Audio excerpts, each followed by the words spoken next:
Hey guys, this is Joanna and Sean for The Verge, and we are here with the Windows 8 development tablet at Build. I wanted to give you guys a quick look here at some new parts of the operating system. So what you're looking at here is the password unlock screen, and so there's a picture password, and so as you can see, you can draw 3 gestures on it and you can customize that. Obviously it didn't come with the Verge logo, though that would be pretty cool. So this is the start screen. Basically it's going to look familiar to anyone who's used Windows Phone 7, obviously using the Metro UI and all these live tiles. So all of these are pulling in.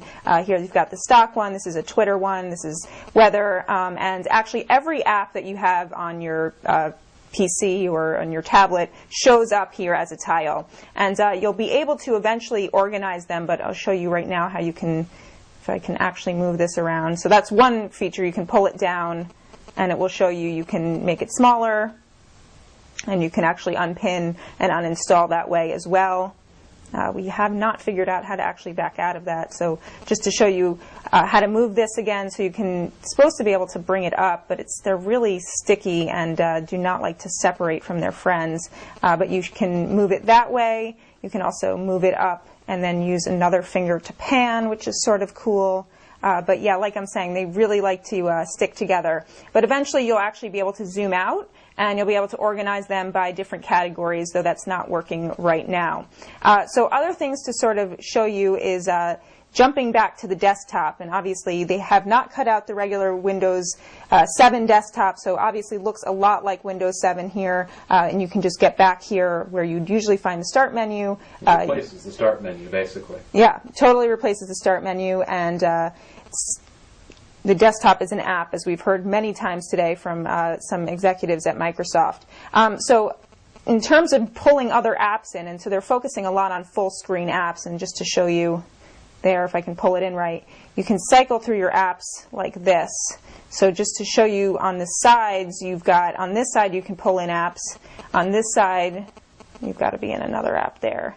On this side, you can pull in a set of charms, but one of the neat things you can do on the left side is actually snap apps into place. So out here you've got the desktop, which doesn't work very well in the smaller app side, but you can have the full screen desktop here, pull open the Explorer here, and you can see they've added the ribbon UI as they had been rumored, and you can have another app here on the side, and if I want to pull in another app here, I can snap that. So that works pretty well, and I really like the ability to resize. I think that's pretty cool. Obviously, that's not going to be ideal for reading a website, but you can see that as you pull in, you should be able to pull in another app and snap it there. So that works really well. It's one of the things that they seem to have worked pretty hard on. It seems really stable at this point. And then just getting back to the start menu, you can always get back that way. You can use the button, the physical hardware button here on this tablet. Now we'll show off Microsoft Internet Explorer 10 and a couple of the other gestures available here. If I jump in, you can see we've still got our This Is My Next website and the desktop snapped here. If I shove that out of the way, I can show you the pull-down gesture, which is basically like the right-click on other versions of Windows. And actually, right-click does the same thing. Pulls up contextual menu where you can refresh the page, enter in new URLs, sort through your tabs, pin websites, and I can actually swap between the tabs here and bring up a brand new one and show off the software keyboard. You'll probably be familiar with software keyboard if you've seen Windows Phone 7 before. It's as nice and responsive as those were, but you can also switch out of here to a split thumb keyboard if you've got your thumbs on either side of the device. And I'll go here and enter in theverge.com, which is auto-detected right here. It's a website we think you should be paying attention to this fall. It comes up right away. And if you actually pull up from the right into the center of the screen, you bring up the 5 charms. These are things that the Windows team told us people would want to access frequently, like your connection status and volume and brightness, and you can actually change those on the fly, turn off the device if you want, and the other couple of tap out of there. Other couple of charms up here on top that you'll want to know about are search and share. If you tap search, you get a search specific for Internet Explorer right here. But if you're on the home screen, it's actually a universal search of sorts. You can type in a query of any kind, and it'll start by looking for apps. Let's go back to Internet Explorer. Find that automatically, but you can flip through settings or files, or even look for tweets or pictures related to Internet Explorer if web browsers are what you're looking for.